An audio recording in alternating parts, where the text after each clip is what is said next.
बिस्मिल्लाहिर्रहमानिर्रहीम। अस्सलाम वालेकुम। 10th क्लास मैं आपकी कंप्यूटर की मैम हाजरा बात कर रही हूँ army public school and college Dhamial Rawalpindi से। चैप्टर 2 प्रोग्रामिंग इन सी का आज लास्ट टॉपिक हम स्टडी करेंगे, type casting in C language. इसके बुक पेजेस हैं 57 to 51। इसे हम क्या डिस्कस करेंगे, व्हाट इज टाइप कास्टिंग की टाइप्स कौन कौन सी हैं, इम्प्लिसिट, एक्सप्लिसिट, इसके अलावा कॉन्स्ट क्वालिफायर क्या होता है, और हम MCQs को स्टडी करेंगे। ओके, सबसे पहले हम डिस्कस करते हैं what is type casting. Type casting, जब हम कोई वेरिएबल का आपको मैं कॉन्सेप्ट दे चुकी हूं कि आप जब भी आपने कोई यूजर से वैल्यू लेनी हो तो आप उस वैल्यू को एक वेरिएबल सबसे पहले क्रिएट करते हैं और उस वेरिएबल में उस वैल्यू को स्टोर करते हैं, और वो वैल्यू फिर आपके पास क्या होती है, मेमोरी में एक प्रॉपर स्पेस में जो है वो जाकर सेव हो जाती है।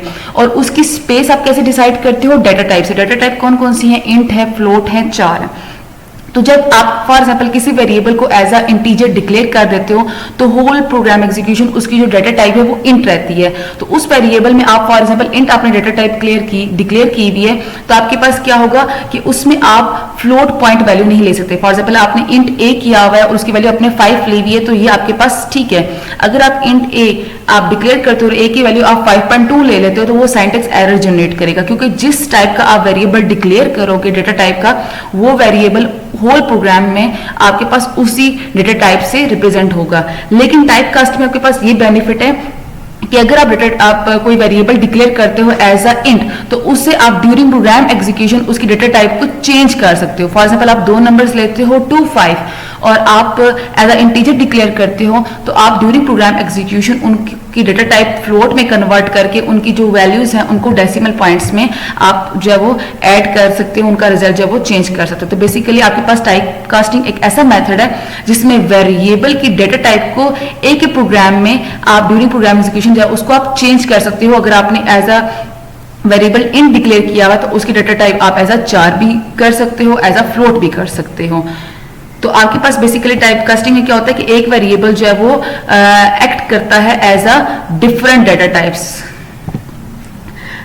अब बेसिकली आप ये देख लें कि आपके पास ये प्रोग्राम है। अब इसमें क्या हो रहा है कि आपने सबसे पहले हेडर फाइल मेंशन की, उसके बाद आपने जो वो मेन की बॉडी में आके यहाँ से आपने एक इन टाइप का एक्स डिक्लेयर किया है।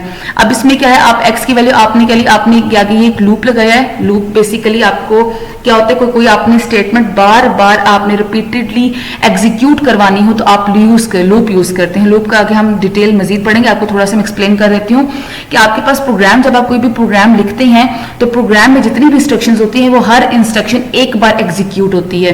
फॉर एग्जाम्पल अपना मैं नेम अगर मैं 10 टाइम प्रिंट करवाना चाहती हूँ तो मुझे यहाँ पे प्रिंट एफ की स्टेटमेंट 10 टाइम्स लगानी पड़ेगी। और अगर इसी तरह अगर मैं अपना नेम 100 टाइम प्रिंट करवाना चाहती हूँ तो मुझे अपनी प्रिंट एफ की स्टेटमेंट 100 टाइम्स दिखाना पड़ेगी। तो क्या होगा कि प्रोग्राम मेरा एक तो लेंथी भी हो जाएगा और उसके बाद अगर मेरे प्रोग्राम में कोई एरर आ जाता है तो उसको फाइंड करना मुश्किल हो जाएगा। तो इसके लिए हम ऐसा करते हैं कि लूप्स यूज करते हैं। लूप्स में क्या होता है कि अगर मैं अपना नाम 100 टाइम प्रिंट कराना चाहती हूँ तो इसका मतलब ये नहीं कि मैं 100 टाइम प्रिंट एफ की स्टेटमेंट यूज करूंगी। मैं प्रिंट एफ की स्टेटमेंट एक बार ही लिख दूंगी, उसके ऊपर मैं लूप का फंक्शन लगा दूंगी और लूप से क्या होगा, वो मेरी स्टेटमेंट अगर मैं 100 टाइम एग्जीक्यूट करवाना चाहती हूँ या 1000 टाइम करवाना चाहती हूँ वो स्टेटमेंट मेरी बार बार एग्जीक्यूट होती रहेगी। लेकिन विदाउट लूप कोई भी स्टेटमेंट जो है वो एक से ज्यादा बार एग्जीक्यूट नहीं होती। तो अब आपके पास यहाँ पे क्या, आपके पास सबसे पहले आपने एक एक्स वेरिएबल क्रिएट किया इन टाइप का, यानी कि आप इसमें नंबर्स ले सकते हो, होल नंबर्स ले सकते हो। उसके बाद आपने एक लूप लगाया, लूप क्या है, फॉर लूप लगाया। फॉर लूप में क्या हो रहा है, सबसे पहले आपने x को वैल्यू क्या दे दी, 0 दे दी। तो आपके पास क्या होगा कि जैसे ही आपके पास x वेरिएबल डिक्लेयर हुआ तो मेमोरी में जो है वो x वेरिएबल एक बनेगा और उस x के अंदर जाकर वैल्यू स्टोर हो जाएगी 0। उसके बाद हमारे पास कंडीशन गिवन है। कंडीशन में क्या हो रहा है कि x की वैल्यू कहां तक जाएगी, 127 तक, यानी कि 0 से लेकर 127 तक ये वाली स्टेटमेंट एग्जीक्यूट होती रहेगी। जैसे ही कंडीशन फॉल्स होगी तो ये स्टेटमेंट एग्जीक्यूट होना बंद हो जाएगी और प्रोग्राम की बॉडी से हम बाहर आ जाएंगे। और उसके बाद ये हमारे पास x++, इसका कहते हैं इंक्रीमेंट ऑपरेटर, यानी कि आपके पास 0 है तो 0 में क्या होगा, आपके पास यहां पर आएंगे 0, फर्स्ट टाइम आपके पास x की वैल्यू 0 है कंडीशन चेक होगी, 0 is less than equals to 127, condition true है। हम इसमें स्टेटमेंट पे आएंगे, हमारे पास ये स्टेटमेंट एग्जीक्यूट होगी। नेक्स्ट टाइम हम जब यहां पर आएंगे तो x की वैल्यू इंक्रीमेंट हो जाएगी 1 से। x प्लस प्लस का मतलब है कि 1 का इंक्रीमेंट कर दो। तो यहां पर हमारे पास मेमोरी में x की वैल्यू पड़ी हुई थी 0, तो नेक्स्ट टाइम x की वैल्यू क्या हो जाएगी 1 हो जाएगी। फिर कंडीशन चेक होगी, 1 is less than equals to 27, condition true है।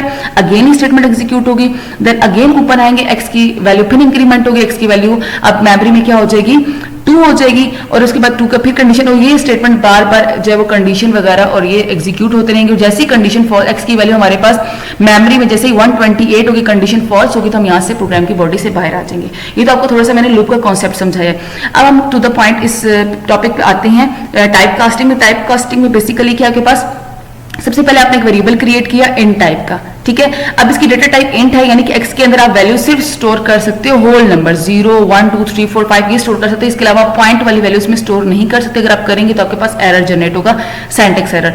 तो आपके पास यहाँ पे पास int आपने x बनाया, तो यहाँ पे प्रिंट f में क्या किया है /n। आपके पास डबल कोट में जो स्टेटमेंट होती है वो एग्जीक्यूट होती है। /n का मतलब है न्यू लाइन, जैसे आप /n लगाएंगे तो वो नेक्स्ट लाइन में आपके पास कर्सर आपका मूव हो जाएगा। और वहां पर ये %d लिखा हुआ है। %d का मतलब कि आपके पास कि जब आप इंटीजर वैल्यू आप प्रिंट करवाना चाह रहे हो तो उसके लिए %d यूज करते हैं। और आप चाह रहे हो कि आप 0 का जब वो आस्की वैल्यू आप अगर आप डिस्प्ले कराना चाह रहे हो तो यहाँ पे क्या होगा %d में आपके पास क्या डिस्प्ले होगा, x की वैल्यू क्या है 0 equals to %c।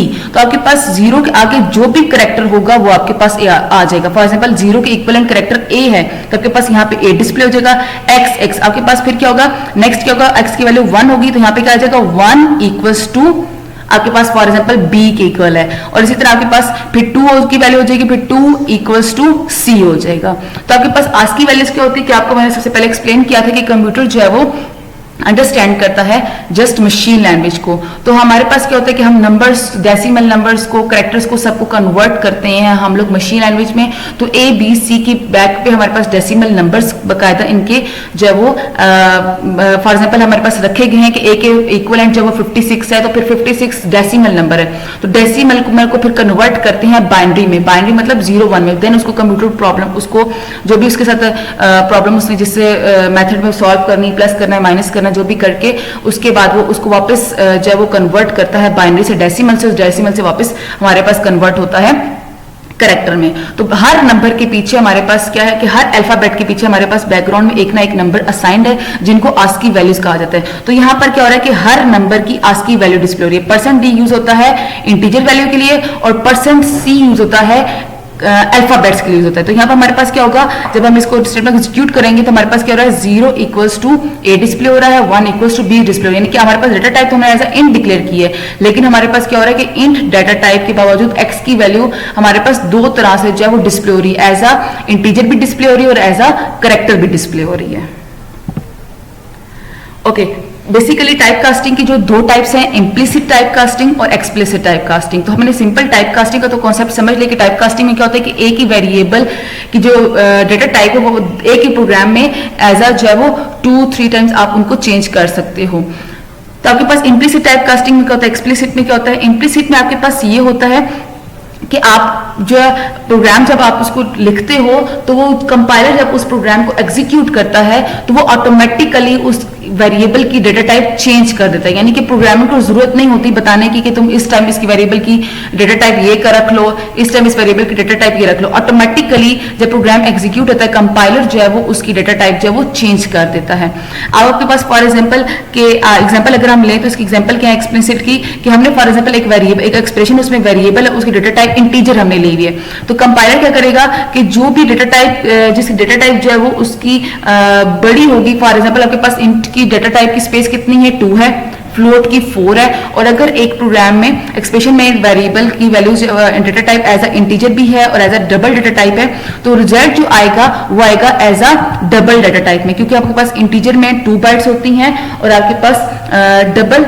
Data type में आपके पास जो है इसकी हो जाती है आपके पास 8 हो जाती है। तो आपके पास क्योंकि आप जब वेरिएबल जो है वो एज अ मेंशन करोगे, इंटीजर करोगे और as a double data type करोगे, तो कंपाइलर ऑटोमेटिकली जो रिजल्ट है वो आपको पास डबल डेटा टाइप में डिस्प्ले कर देगा। आपको जरूरत नहीं पड़ेगी कंप्यूटर को बताने की कि तुम मुझे रिजल्ट एज अ इंटीजर दो या as a double data type दो। तो इम्प्लिसिट टाइप कास्टिंग में क्या होता है कि ऑटोमेटिकली कंपाइलर जो रिजल्ट है वो जो बड़ी डेटा टाइप होती है उसमें जो है वो डिस्प्ले कर देता है। अब एग्जांपल देखो, आपके पास कंपाइलर क्या कर रहा है, कन्वर्ट कर रहा है, दो नंबर्स हैं, फ्लोट नंबर्स है, इनके सम को कन्वर्ट कर रहा है, इंटीजर में कन्वर्ट कर रहा है। तो आपके पास ये देखिए, हमारे पास सबसे पहले हेडर फाइल ऐड कर दी, उसके बाद हमने मेन की बॉडी में हमने एक फ्लोट डेटा टाइप का एक वेरिएबल बनाया वैल्यू 1 के नाम से।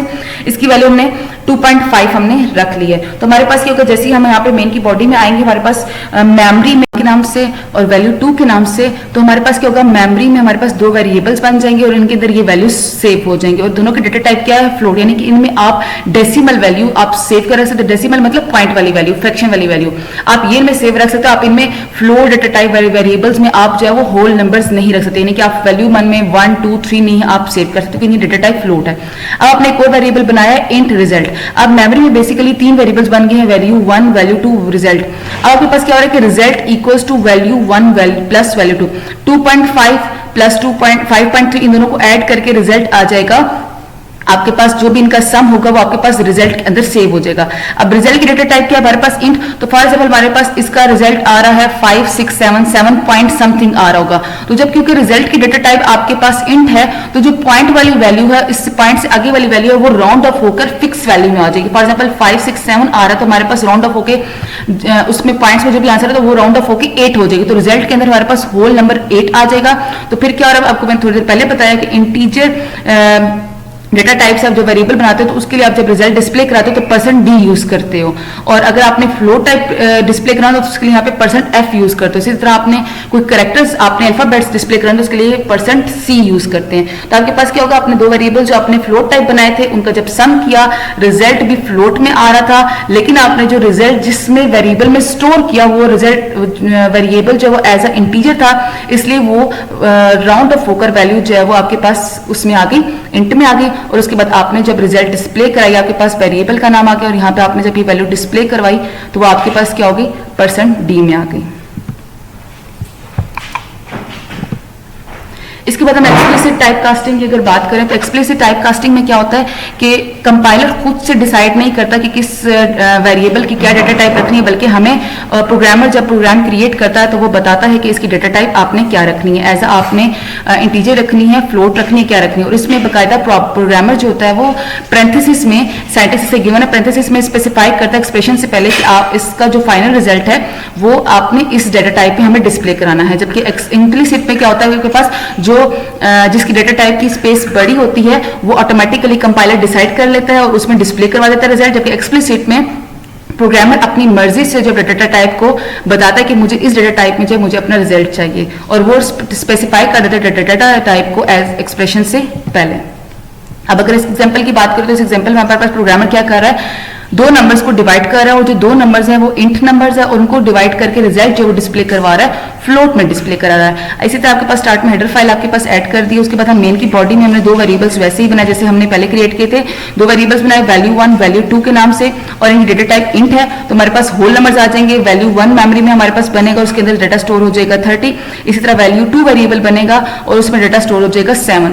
और हमने एक और वेरिएबल बनाया जो कि मैंने एज अ फ्लोट बना दिया है। अब इसमें देखिए, इसमें और प्रीवियस कोड में ये डिफरेंस है कि यहाँ पर हमारे पास अगर फॉर एग्जाम्पल मैं फ्लोट मेंशन नहीं करूंगी तो रिजल्ट क्या होगा, हमारे पास कि रिजल्ट की डेटा टाइप क्या डिसाइड करनी है वो कंपाइलर ऑटोमेटिकली डिसाइड करेगा। लेकिन यहाँ पे क्या हो रहा है कि मैंने एक्सप्रेशन मेरे पास क्या है, value 1 divided by value 2, expression से पहले मैंने डेटा टाइप प्रोग्रामर ने जो है यहाँ पर डिस्क्राइब कर दी कि मुझे जो रिजल्ट चाहिए वो फ्लोट में चाहिए। तो यहाँ पे जब उसने फ्लोट मेंशन कर दिया है तो ऑटोमेटिकली जो भी रिजल्ट होगा वो आपके पास क्या होगा, फ्लोट में कन्वर्ट होकर आपके पास जो है वो डिस्प्ले हो जाएगा। फ्लोट डेटा टाइप है तो आपके पास देखिए परसेंट एफ यूज हो रहा है। तो इम्प्लिसिट एक्सप्लिसिट में डिफरेंस एक बार मैं फिर क्लियर कर रही हूँ कि इम्प्लिसिट में क्या होता है कि कंपाइलर ऑटोमेटिकली जो है वो डेटा टाइप जो है वो चूज करके उसमें रिजल्ट डिस्प्ले करवा देता है। जबकि एक्सप्लिसिट में क्या होता है कि प्रोग्रामर बताता है, खुद से बताता है कि मुझे इस डेटा टाइप में अपना रिजल्ट चाहिए। इसके बाद मैं कॉस्ट क्वालिफायर के बारे में आपको एक्सप्लेन कर दी। कॉस्ट क्वालिफायर पहले आपको मैं थोड़ा सा डिफाइन के बारे में एक्सप्लेन किया था कि डिफाइन आपके पास जो है वो प्री प्रोसेसर डायरेक्टिव है, जो कि आपके पास प्रोग्राम के टॉप पे आपके पास मेंशन होता है, और उसमें क्या होता है कि जो भी वेरिएबल होते हैं उनकी वैल्यू आप जो है वो आप जो वहां पे एट अ टाइम आप प्रोग्राम कोडिंग आप जो लिखते हो वो होल प्रोग्राम एग्जीक्यूशन चेंज नहीं होती, वही रहती है। तो कॉस्ट का भी सेम फंक्शन है कि कॉस्ट क्वालिफायर बेसिकली यूज होता है किसी वेरिएबल की वैल्यू को स्पेसिफिक रखने के लिए। आप देखें डेटा टाइप से स्टार्ट में, डेटा टाइप हमारे पास इंट है, स्टार्ट में हम कॉस्ट का वर्ड यूज कर लेते हैं। इसमें क्या होगा कि काउंट जो वेरिएबल बना है इसकी वैल्यू हमने जो स्टार्ट में 5 मेंशन की है, होल प्रोग्राम एग्जीक्यूशन उसकी वैल्यू 5 ही रहेगी। इसी तरह हमने फ्लोट हमने पीआई बनाया है, तो इसको हमने स्टार्ट में कॉस्ट का जब हमने क्वालिफायर यूज किया तो क्या होगा, पूरे प्रोग्राम एग्जीक्यूशन में 3 पीआई की वैल्यू, पाई की वैल्यू आपके पास 3.14 रहेगी, ये वैल्यू चेंज होगी। तो कॉस्ट क्वालिफायर बेसिकली यूज होते हैं किसी वेरिएबल की वैल्यू को होल प्रोग्राम में एक ही स्पेसिफिक रखने के लिए। इसके बाद हम एक्सरसाइज पे आते हैं। एक्सरसाइज में एमसीक्यू से हमारे पास क्या है, What defines the rules of valid statements in programming? तो आपके पास जो वो प्रोग्रामिंग में जो वैलिड स्टेटमेंट्स होती हैं उनके रूल्स को क्या कहा जाता है, सिंटैक्स कहा जाता है। अगर आप सिंटैक्स में मिस्टेक करते हो तो आपके पास एरर जनरेट होता है। Which language is directly understood by the computer? तो कंप्यूटर डायरेक्टली कौन से लैंग्वेज अंडरस्टैंड करता है, वो सिर्फ आपके पास मशीन लैंग्वेज है, यानी कि binary language 0-1। When was C language develop? C language कब डेवलप हुई थी? अर्ली 1970 में। Who developed Java language? Java language किसने डेवलप की थी?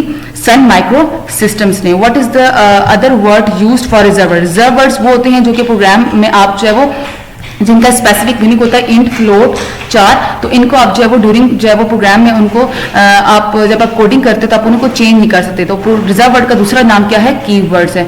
How many bytes are set aside by the compiler for a variable of type int? Int की data type जो होती है उसकी स्पेस मेमोरी में कितनी होती है? 2 बाइट्स होती है। How many bytes are set aside by the compiler for a variable of type float? Float की स्पेस मेमोरी में कितनी होती है?